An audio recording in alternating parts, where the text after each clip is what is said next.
But we are taking the decision that we're going to add some things which are about growth and performance. We're going to measure and we're going to care about, and so that's what we started to do. So the performance pay system that, of course, you've heard a lot about, it certainly was controversial because it's different, and it was imperfect initially, although it was very good, but it was not perfect.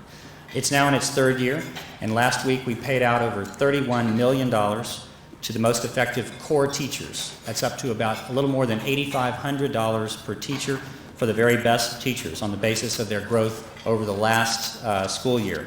There was a total of 15,000 instructional staff received performance pay, and it's going to go up even another $2,000 for the top teachers next year because of the state grant. Now, it's not a replacement for base pay, but it's a bonus on top of that for being the best at helping students achieve to their potential. So let's go to the next slide. We have increased base pay. It's not that we don't care about base pay anymore. We do care a lot about base pay. In fact, we increased it 30% from a few years ago. In the year 2000, we'll get one more slide forward, you'll see what our base pay was and how it was made up. The little beige section there are signing bonuses. They are good for the first 2 years. Excuse me, for the first 2 years. Let me just get. They're good for the first 2 years that a teacher is in the system, and that's so we can pay a little bit more to get teachers who are in areas like science and math, bilingual areas that we need in order to get things that are to get the teachers that are hard to find. And then there's a little sliver of performance pay. We had a very different kind of performance pay, which is based on the overall passing rate of the entire school. It was based on the state accountability system, and you could make, I've forgotten, $750 or so a year if you were in one of the top campuses. Flash forward, though, to now, the pie is bigger because we've given the 30% increase in base pay, and we've also increased really up to 46% in total pay if you include the incentive pay or the performance pay. I'm not going to call it incentive, but it is pay for performance. As you can see there, if you're one of the top teachers in the district and you can get your performance pay in the first year you're there, you can make up to $60,000 in your first year, and that is a 10-month job, and that's a good wage. I think we've done a good job for getting teachers more money. Now, I'm not going to say that, are we paying teachers enough? I really don't know, but I do know this. There's not enough money in the state of Texas to pay every teacher what the best teacher is worth. And so in our view, you have to identify who the best teachers are. You have to have a good way of doing that, a valid way of doing that, and then you need to be able to attract those kinds of teachers and then keep them in the system. And results matter. Now, I know there are those of you who don't believe that we should be linking pay to performance, maybe because it's never been done in education. And there are some people that believe that experience is what matters. And so we can measure that. And the next graph will show you that teacher seniority is, in fact, not a good predictor of student performance. What you have there is 300 circles. That's every one of our campuses in the HISD. And what I asked them to do was to graph one score, which is kind of an overall test score. It's all grades, all subjects, Stanford score. So it's this national norm test. And then we divide that into just one score for the school to give you an overall idea of how the school is doing. And then you compare that with the percentage of teachers who have more than 10 years experience. And you see here a very shotgun-like relationship. Now, there it is. I mean, that's the relationship between teacher seniority and student achievement. Now, I don't mean to say that seniority doesn't matter or experience doesn't matter, because I have no doubt that a great teacher does get better with more experience. But not all teachers are like that, and what we can't do is we can't base our entire pay system and therefore our value system on a relationship that is not at all clear. It is results that matter. But I can tell you that, as I mentioned, this is the third year of the performance pay system. And so by now we ought to be able to see whether we've been able to do something new, to take the reforms that I showed you in the first couple of slides that have occurred over 20 years and kind of change from that incremental notion of a little bit of reform over a long period of time to a really rapid level of reform, which is what we need.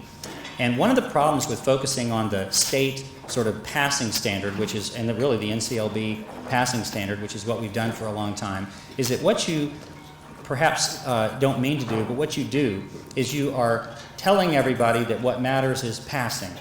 And so what happens is, especially in a large district with hundreds of thousands of children and tens of thousands of teachers, is that you tend to get activities that are around trying to improve the passing rate. And so what that ends up being is a focus on what I call the bubble kids. The bubble kids are the ones that are just around the passing rate. And if they're a little bit below the passing rate, then a little bit of focus on those kids, a lot of focus on those kids, is likely to significantly increase your passing rate. If you can get all those kids that are just under to go just over, you've done a lot for your passing rate. At the same time, if you focus on the kids just above the passing rate, make sure that they don't fall back, then you will also have a good effect on your passing rate. What that kind of a focus does not do is it does not put any emphasis on the children that are way at the bottom, and it doesn't put any emphasis on the children that are at the top. But if you switch to a growth model, you care about all children. It doesn't mean that you care less about the ones at passing, but it's no longer arbitrary about a passing rate that can change from year to year, and does when NCLB or the state accountability system changes, and it's something that's valid at all times. So if it's true that that will change your focus from the bubble kids to all kids, then what we would expect is to have increased results, not just at the passing level like I just showed you, but at the high level as well. And so I want you to flash forward to the next slide. We, HISD, surpassed the state in college readiness in math in every ethnic subgroup. That has never happened before. That means that the HISD Anglos outperform Anglos statewide. HISD African Americans outperform African Americans statewide. And on down the line, Hispanics economically disadvantaged. That is a momentous thing. It feels really good because that's exactly what we would have expected to happen if you were changing your focus to all children. Now, the last graph is a little frustrating there because you can see that we're underperforming the state overall. Now, how's that? Well, how is that? Is because we have more of the lower performing subgroups. So as we were disappointed to see that the newspaper reported that we lagged the state. That was the headline that day. It was not that anything momentous had occurred, even though it had. But anyway, that's the way it is. If we keep at it, though, it will be it'll be obvious even with that, because we'll surpass the state, even though we have higher percentages of what we were formerly referred to as lower performing subgroups. In any case, one forward, next slide. But here's the problem. Even at that level, I mean, I don't want to pat myself or the school district or the Greater Houston Partnership on the back, because we still only have 55% of our students that are college ready in math. So lots of progress, but we've still got an incredibly long way to go. We can go forward one more. And then here is just showed you, this is the trend line in there, that the green bar at the far right is the 55% that I just showed you. And now you can see it in math, and then reading next to it, and then both, which is the one that says 38%. So that means that only 38% of our students are college ready in both reading and math. So we really do have a long way left to go. But are we on the right track? Yes, we're on the right track, because that's double what it was 2 years ago. It's only 17% just 2 years ago. Now these data can be volatile. They might go down a little bit or whatever on a year-to-year basis, but clearly, I mean, that's a pretty obvious notion that it's going in the right direction. Now, let's go forward one more.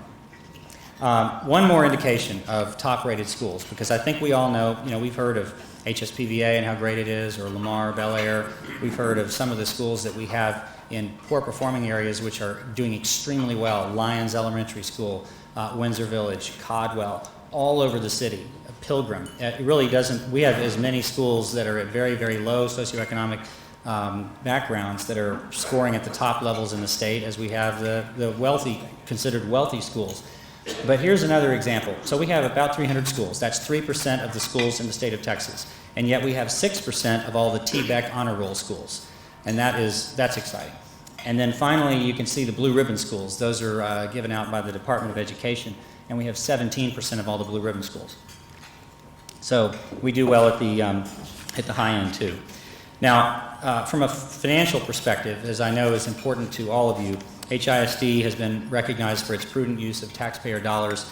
We have the highest rating in the state's first system, FIRST, which talks about the size of your reserves and your ability to, your low administrative expenses and all that sort of thing. We have the highest possible rating on that. We have the highest rating of any school district in the state of Texas on Standard & Poor's. We have a AA rating. We're AAA when you include the state guarantee, but when we issue without the state guarantee, we can still get a AA rating.